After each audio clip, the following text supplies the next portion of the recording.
Bueno, bienvenidos a la clase del día de hoy. Hoy día estamos a 11 de mayo, día martes. Se comienza el módulo 2. Para quien no sepa, el módulo 2 es para todos. O sea, independiente si aprobó o reprobó el módulo 1 o si está pendiente el módulo 1 por ABC motivo.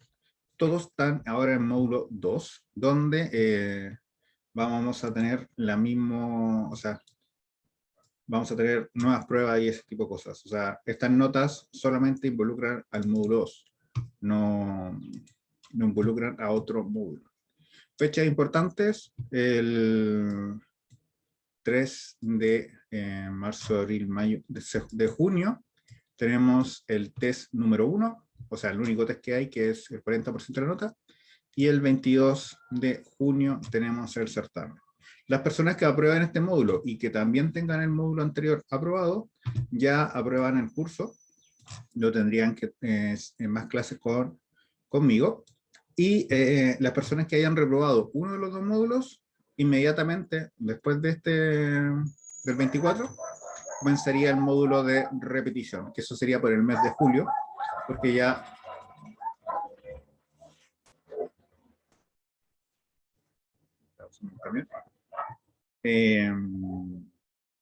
ya después se acaba el semestre.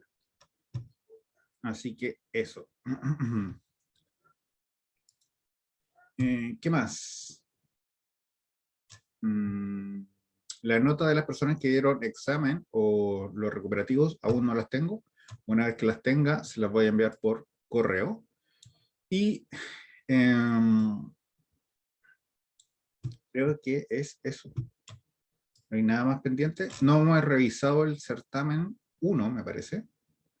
¿O lo revisamos? Me parece que no. Según la intranet dijo que ya tenía las notas del certamen. Sí, pero ustedes no han revisado su nota. Esa es la pregunta. No me acuerdo, creo que no. Me parece que no. No. Entonces, eso lo vamos a hacer mañana post clase.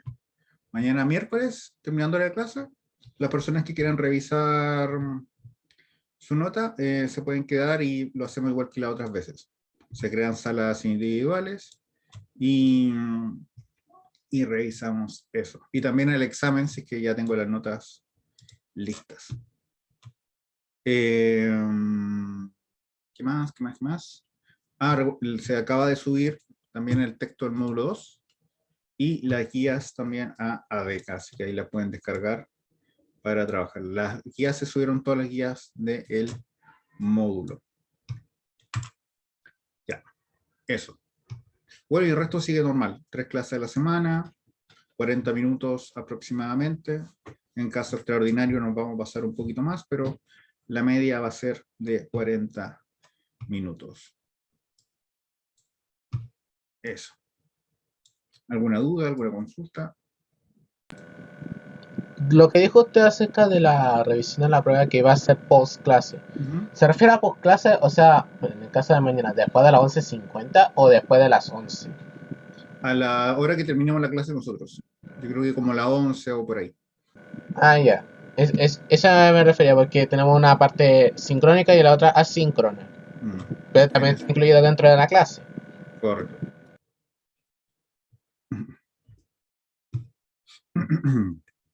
En todo caso, cuando es en formato normal, o sea, con clases presenciales, también las pruebas se revisan en clases.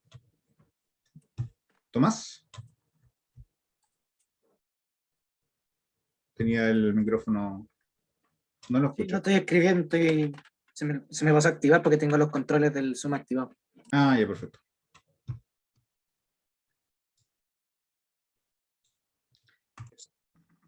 Entonces, comenzamos. Vamos a partir del capítulo 2. ¿No? ¿Alguien habló? No. El capítulo 2, el capítulo 1 de inducción no lo vamos a ver. Si lo quieren aprender, tendrán que verlo ustedes. Pero inducción corresponde a las fórmulas más básicas que existen y de dónde nacen. O sea, porque, por ejemplo, una fórmula, que es la más conocida, que es la suma de términos aritméticos, la que nosotros también vamos a ver acá, que encontró Euler, se supone que es válida para todos números naturales. O sea, usted suma de forma progresiva números naturales y siempre va a ser de la misma forma. Entonces, como la idea es que no se puede probar para todos los naturales, se usa el proceso de inducción para hacer la demostración de que sí es válido o no es válido. En fin, progresiones. Las progresiones corresponden a un subconjunto de números que tiene la particularidad, porque nosotros vimos anteriormente en conjuntos, cuando hablamos de conjuntos infinitos, lo importante es la existencia de un término o la existencia de un elemento. En cambio, cuando hablamos de progresiones, también tenemos conjuntos infinitos, pero estos están ordenados, o sea, tienen posiciones y su posición es única. O sea, por ejemplo, los naturales es un conjunto infinito. Nosotros sabemos que en la primera posición está el 1, en la segunda posición está el 2, y así sucesivamente. Entonces, cuando tienen este concepto de orden en cuanto a su posición, se le llama una sucesión. Y dentro de esto, nosotros profesor, vamos... ¿Luciano? ¿podría explicar esa parte de nuevo que me enredé? Cuando nosotros tenemos conjuntos infinitos, o sea, de infinito elementos. Cuando nosotros vimos esto en conjunto, lo único que nos interesaba es que el elemento estuviese. Pero ahora vamos a ver un concepto más, que es el orden. O sea, la posición del elemento va a ser importante. O sea, que el número 1 sea el primer elemento es importante porque es el 1 que está ahí, en esa posición. Por ejemplo, en los números pares, que son 2, 4, 6, 8 y así sucesivamente, la quinta posición, o sea, si nosotros ordenamos los pares de menor a mayor, va a ser el número 10. Entonces, eso nos interesa, porque eso es lo que vamos a estudiar ahora. O sea, dada la posición, saber qué número va en esa posición, dado una cierta regla. Que sean números pares, impares, da lo mismo, pero lo importante es saber. Si en la posición 13 el valor es 15, saber de alguna forma cuál es la posición 20 y qué valor tiene. Eso es lo que vamos a estudiar en esta parte. Ok. Dentro de toda la familia de sucesiones que existen, nosotros vamos a estudiar dos, que va a ser la aritmética y la geométrica, porque tienen una relación después con el interés simple y el interés compuesto. Pero una sucesión es cualquier cosa. Por ejemplo, esto es lo que vamos a ver acá. El ejemplo 2.1. 5 raíz de 2, pi, 3, 100, un quinto, y así sucesivamente. Esto corresponde a una sucesión, donde el primer elemento es 5, el segundo elemento es raíz de 2, el tercer elemento es pi, el cuarto es 3, el quinto 100 y el sexto un quinto. Ahora bien, ¿alguien me podría decir cuál viene después de este? O sea, ¿cuál es la posición 7? Oh, perdón, 3... No, sí, la posición 7. No, no lo podría saber yo. Tendré que encontrar algún patrón. Correcto. Es demasiado disperso. Correcto. En este caso, si es que existiese, porque no estoy negando que podría existir algún patrón que de esto, por lo menos yo no lo conozco. Entonces, después del un quinto, no tendría forma de decir a ciencia cierta, aquí viene, por ejemplo, el pi, o 2pi, no sé. Porque no tiene alguna estructura o una forma detrás de este. Distinto es el siguiente. 1, 3, 5, 7, 9. Tenemos 5 elementos donde están ordenados de menor a mayor. El primero es 1, el segundo es 3, el tercero es 5, el cuarto es 7, el quinto es 9 y el sexto término nosotros podríamos estipular cuál podría ser. Siguiendo todo esto, descubrimos de que el patrón que sigue son todos los números naturales impares. Correcto. Por lo tanto, el siguiente va a ser, por lógica, 11. Correcto. Y después 13, después 15 y así sucesivamente. Entonces, al ser una sucesión donde nosotros sí podemos encontrar su patrón, es lo que nosotros vamos a estudiar. O sea, algo que nosotros podamos entender cómo se comporta y podamos predecir también cuáles son sus valores siguientes. La siguiente tenemos 1, 3, 9, 27, 81. ¿Cuál vendría después y por qué? ¿Cuál sería el patrón? Ya encontré el patrón también. Bueno, me resultó un poco extraño, pero recordé cierta propiedad porque esto corresponde al resultado de una potencia. La potencia de 3 elevada a una constante. Muy Se bien. comienza por el 3 elevado a 0, por lo que daría 1. Seguiría 3 elevado a 1, que es 3, 3 elevado a 2, que es 9, 3 elevado a 3, 27, y así sucesivamente, después 81. Y por último, debería ser entonces 3 elevado a 5, ¿Y eso da? 243. Muy bien. Ese es el siguiente término. Y así sucesivamente. 3 elevado a 6, 3 elevado a 7, y así hasta cualquier posición. O sea, nosotros si queremos saber la posición 100, tendría que ser 3 elevado a 99. Porque, por ejemplo, la primera posición es 3 elevado a 0, en la segunda 3 elevado a 1. Siempre va la potencia 1 menos que la posición. Entonces, este estilo, bueno, este es lo que hice acá. En el primero no es posible instruir, o sea, tratar de pensar algún patrón, pero en la B y en la C sí. En la B se suma 2 al siguiente número, y en la 3 se multiplica 3 al siguiente número. Entonces, esta es la idea que nosotros vamos a ocupar para estudiar esta parte del curso. Observaciones o notación. Cuando nosotros hablemos de sucesiones, vamos a ocupar estos términos de acá. Por lo general, las sucesiones vamos a partir de la letra A, B, C. Y aparte, le vamos a colocar un subíndice que va a ser un número. Ese número va a ser la posición. Por ejemplo, en el caso B, el A sub 1, o la primera posición, sería el número 1. El A sub 3, o sea, la tercera posición, sería el número 5. El A sub 4, que es la cuarta posición, sería el 7 para esta sucesión. Entonces, el numerito de acá, la letra, significa cuál es la sucesión que estamos estudiando, y el subíndice corresponde a la posición que queremos estudiar.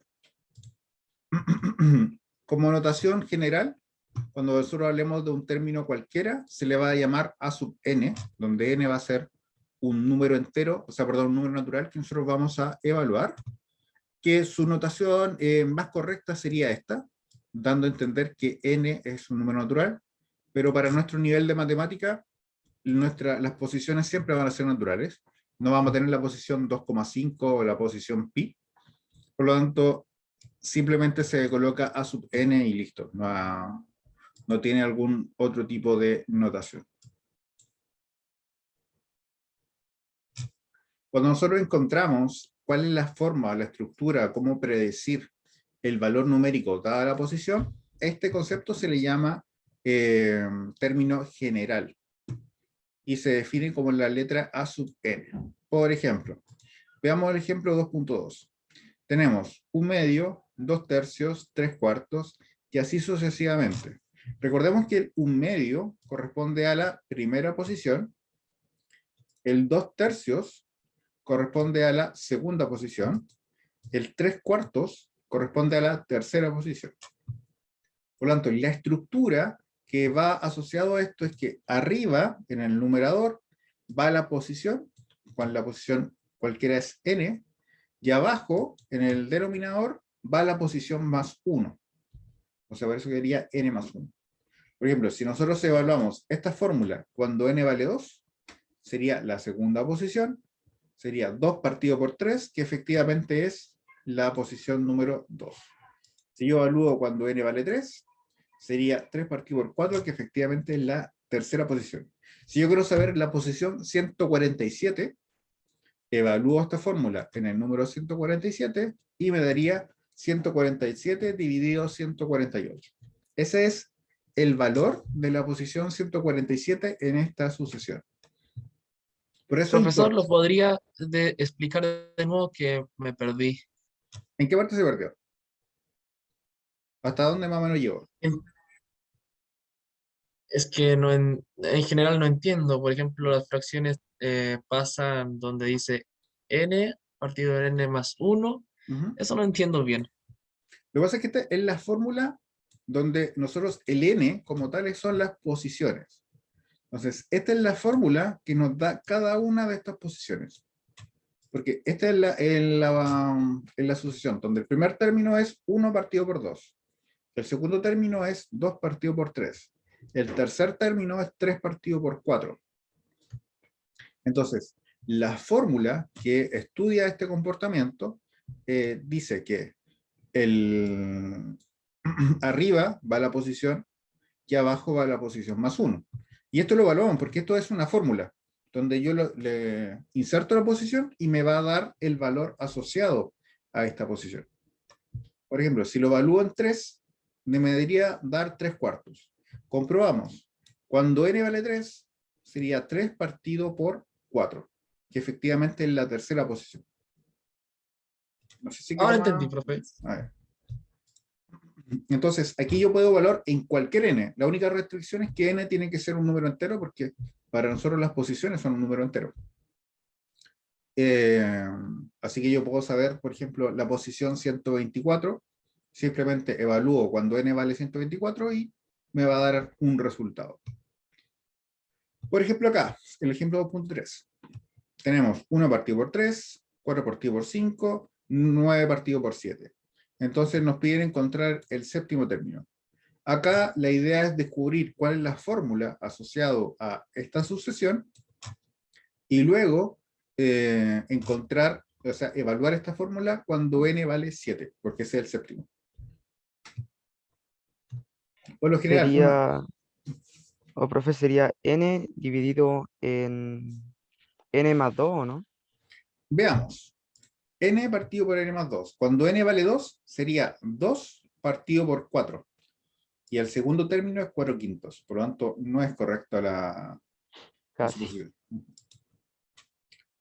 Aquí tenemos 1/3, 4/5, 9/7. ¿Alguna otra idea? A ver, Sergio dice por el chat, n por 2, asumo que es el cuadrado, dividido por n más 2. Veamos. Oh, bueno. No sería correcto porque el primer término en ese caso sería 2. No, es que debe ser el cuadrado. Asumo que el por 2 es un cuadrado. Entonces sería 1 al cuadrado, 1, correcto, dividido por 1 más 2, 3. Primer término da. Segundo término, 2 al cuadrado, 4, bien. Y 2 más 2 es 4. No, ahí no da. No sirve la fórmula. Falla en el segundo término.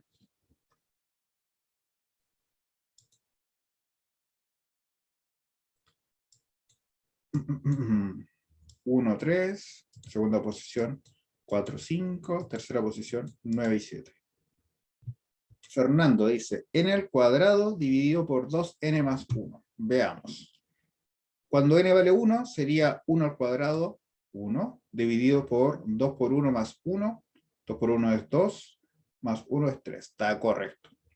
La segunda, 2 al cuadrado, 4, bien, dividido 2 por 2, 4 más 1 son 5, bien. Tercera posición, 3 al cuadrado, 9. Disculpen. Dividido por 2 por 3 son 6, más 1 son 7. Perfecto. Fernando, su fórmula está correcta. Arriba, entonces, son posición al cuadrado y abajo corresponde a 2n más 1. Que Profe, efectivamente... ¿no?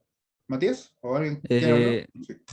sí, solamente basta con ver la posición 1 y la 2 para saber que cumple con toda, ¿o no? No, por ejemplo, aquí se probó con todas porque no es regla general.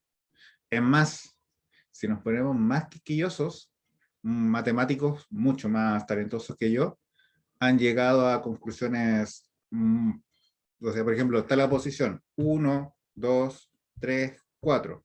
Uno dice, efectivamente el quinto término es 5, pero ellos han encontrado fórmulas que son muy, muy, muy raras, que el quinto término es 2405. Ya hacen una demostración, explican cómo funciona su fórmula, y efectivamente, si uno lo evalúa en 1, da 1, uno evalúa en 2, 2, en 3, 3, en 4, 4, pero en el otro da este número extremadamente raro. Pero para nosotros sí, probando con lo que tenemos acá, bastaría y con eso se ve. Por lo general, siempre trata de ocupar 3, que eso es como un buen número. Ya con eso ya podría cuadrarle bien. Ya, gracias. Doctor, no hemos terminado el ejercicio. La pregunta era el séptimo término. Ya tenemos la fórmula. Y para encontrar el séptimo se evalúan 7. Eso, 49 quinceavos. Correcto. 49 quinceavos. Sí, sí, aquí está. Y en el caso más fácil, que es el caso de acá, donde nos dan la fórmula, es simplemente, por ejemplo, acá dice, escribir los 4 primeros términos, evaluamos la fórmula cuando n vale 1, cuando n vale 2, cuando n vale 3 y cuando n vale 4. Y ahí se obtiene 3, 9, 15 y 21, que serían los términos. Bueno, toda esta parte es para llegar a esto. Progresión aritmética y progresión geométrica.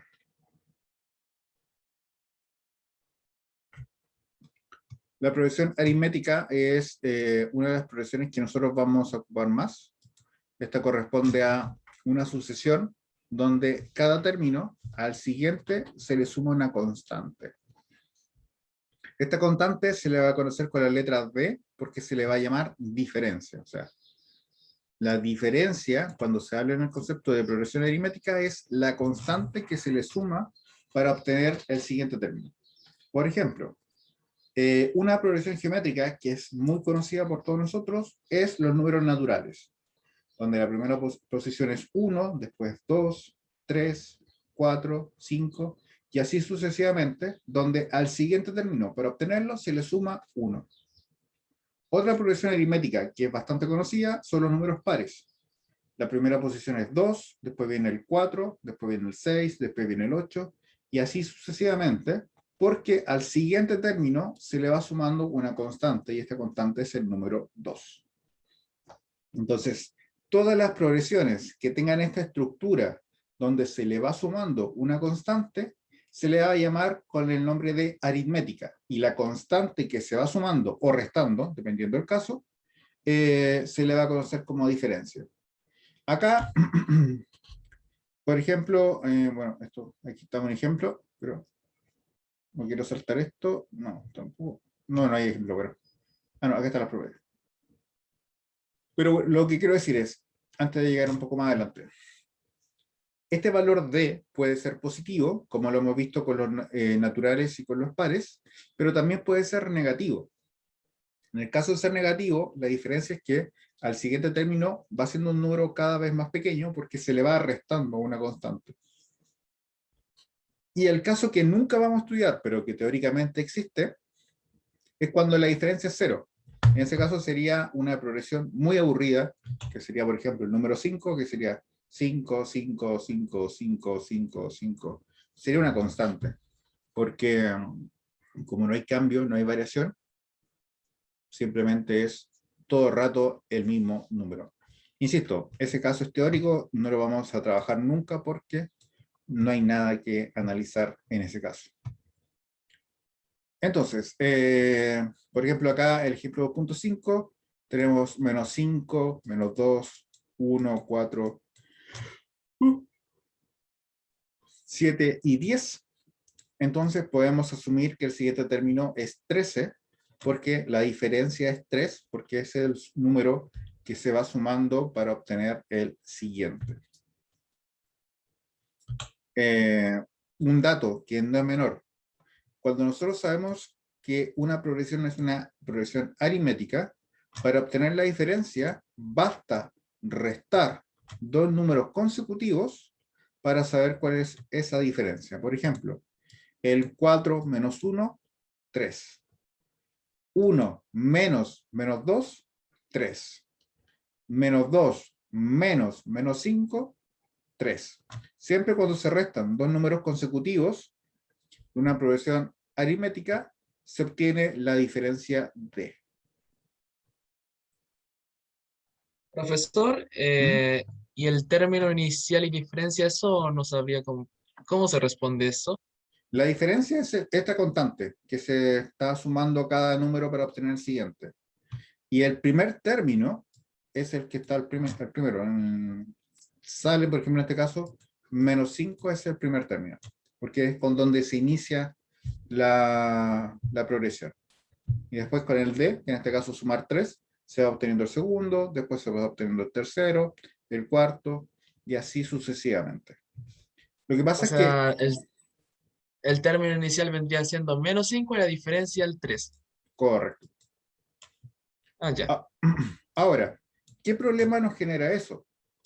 Por ejemplo, si yo quiero saber el 15º término, solamente con esos dos datos, que el primer término vale -5, que la diferencia vale 3, yo tendría que hacer el primero, el segundo, el tercero, el cuarto, el quinto, y así llegar hasta el 15. O sea, tendría que hacer 14 cálculos para obtener cuál es el valor 15º, lo cual es un gasto que se podría hacer, pero un gasto de tiempo innecesario. Por lo tanto, por eso se trabaja en realidad con el término general que se nace de la siguiente fórmula. O sea, primero, anoten como tal cual lo hicimos con la parte de lógica, vengan una hojita aparte con las fórmulas. Esta es la primera fórmula de progresión aritmética, el término general. Lo voy a dejar ahí para que lo copien. Téngalo ahí, saquen una hoja de su cuaderno, ténganla a mano porque la vamos a estar ocupando constantemente, así que pongan progresión aritmética, término general y escriben esta fórmula. A sub n es igual a sub 1 más n menos 1 por d.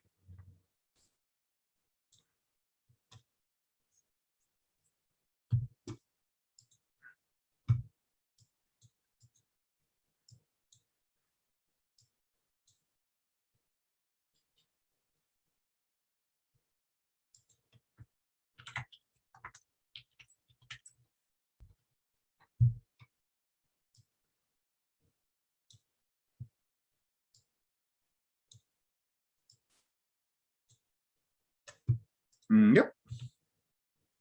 Y ahora vamos a ver de dónde nace esta fórmula. Primero, como les dije anteriormente, es bastante engorroso calcular una n grande con la progresión aritmética, porque implicaría partir desde el primero hasta llegar a la posición que nosotros queremos. Entonces, alguien se dio cuenta que ocurre lo siguiente. La segunda posición va a corresponder a la primera posición más una diferencia. La tercera posición, por definición, sería la segunda más la diferencia. Pero recordemos que la segunda, haciendo el cambio anterior, sería a sub 1 más d. Despejando esto, entonces nos quedaría que la tercera posición va a corresponder, disculpen, a la primera posición más 2 veces d. Simplemente resolviendo la fórmula. La cuarta posición va a corresponder a la tercera posición más d, porque esa es la definición. Pero la tercera posición ya lo habíamos descubierto que vale a sub 1 más 2 veces d. Haciendo el cambio, llegamos que la cuarta posición corresponde a sub 1 más 3 veces d. La quinta posición corresponde a sub 4 más d, pero como ya hemos visto anteriormente, el a sub 4 se escribe como a sub 1 más 3 veces d. Por lo tanto, haciendo el despeje, la quinta posición corresponde a sub 1 más 4 veces d. Y así sucesivamente se podría llegar a la conclusión que cualquier posición se va a escribir de la siguiente forma. A sub 1 más n menos 1 por d, donde n es la posición. Por ejemplo, la cuarta posición corresponde a sub 1 más 3 por d, o sea, la posición menos 1. La quinta posición corresponde a sub 1 más 4 por d, o sea, nuevamente la posición menos 1. Entonces, el término general de cualquier progresión aritmética es lo que ustedes ya escribieron, que sería la primera posición más n menos 1 por d. Y esta fórmula nos ayuda bastante porque si ya conocemos el d, conocemos la primera posición, yo podría ocupar esta fórmula para saber la posición, no sé, 1000. Basta que yo evalúe la fórmula cuando n vale 1000, hago los cálculos y obtengo el valor numérico de la posición 1000. Sin necesidad de calcular los 999 términos anteriores. Llego y evalúo y obtengo la posición. ¿Ya? ¿Dudas, consultas? ¿Cómo estamos con la hora? Resulta de que esto ya lo vi. Bueno, eso no es una duda, es una afirmación, pero está correcto. Sí, esto se ve, me parece que en tercero medio, para los colegios que lo ven. Creo que sí, me lo pasaron en la media, pero no me acuerdo qué curso exactamente. Pero los que vienen de liceos técnicos, esto es la primera vez que lo ven. Propiedades, como ya les mencioné, si la diferencia es positiva, el número va creciendo, por lo tanto se dice que es una progresión creciente, porque cada término es más grande que el anterior. Cuando la diferencia es cero, es constante, insisto, no lo vamos a trabajar nunca, pero existe. Y si es negativa, el valor va a ser cada vez más pequeño, por lo tanto se dice que es decreciente.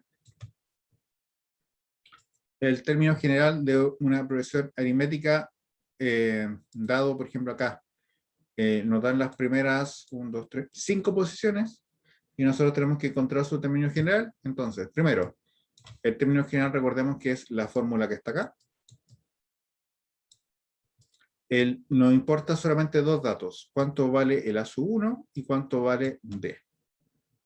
En este caso, la primera posición vale 1, entonces A sub 1 vale 1, y tendríamos que descubrir cuánto vale D.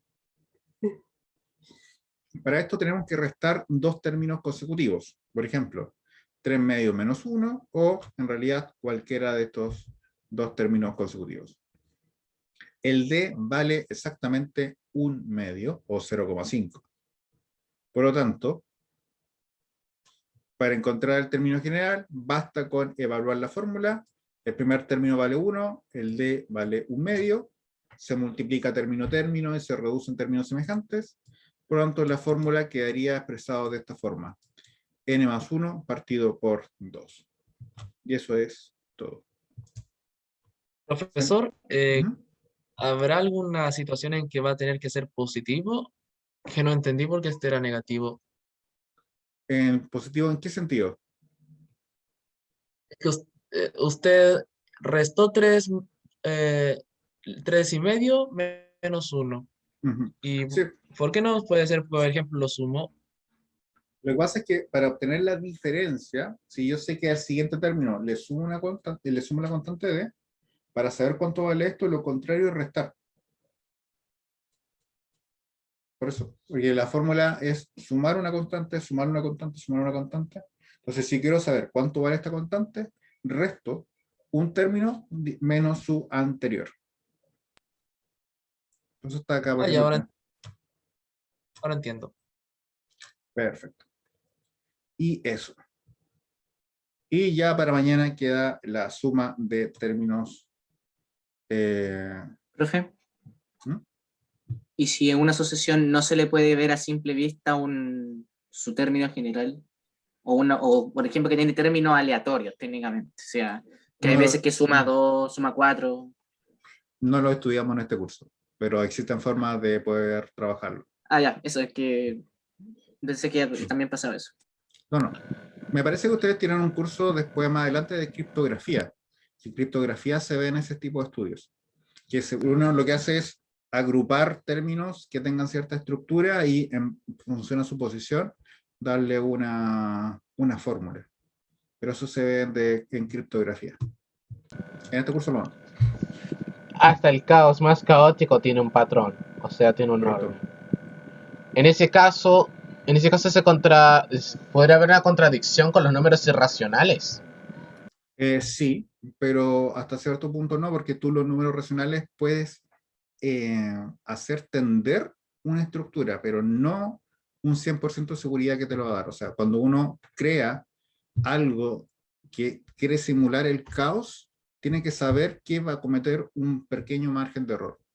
Y dentro de ese margen de error es lo que se asume como tal. O sea, el principio de incertidumbre. O sea, si uno quiere controlar lo incontrolable, siempre va a generar un error. dentro de su estudio, pero tiene que hacerlo, asumirlo como tal y estudiar, nada más.